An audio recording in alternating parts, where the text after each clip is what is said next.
Human mapakyas pagpapiyansa, nagpapriso sa Mandawi City Jail ni ang katong 5 ka mga suspect sa tulis sa dakong mall sa mong Dakbayan.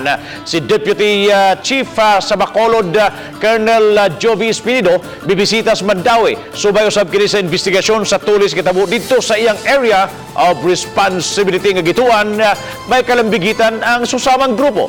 Anong report ni Nico Serino.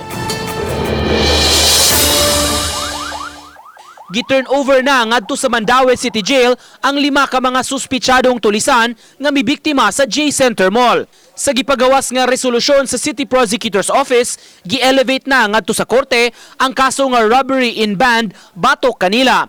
100,000 pesos matag usa ang girekomendar nga piyansa sa ilang temporaryong kagawasan.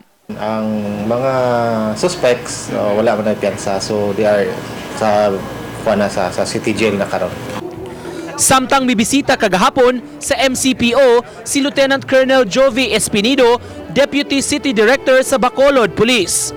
Gihinabi niya ang mga dinakpan sa J-Mall robbery ug mga police officials. Gitandi sa kapulisan sa duha ka dakbayan ang ilang mga kasayuran nga nakuha nga makatabang sa ilang tagsa-tagsa ka investigasyon sa mga insidente sa tulis sa mall. Na siya gipanghatag ng mga picture niya mo nang gipa-identify nato sa mga witnesses. I-identify mo gud katong usa ka suspect na naingon gid siya na sila tong nanulis dito sa Bacolod. So nang gipaanhi si Espinido. Uban ni Clans Gabutin, Nico Sereno, Balitang Bisdak.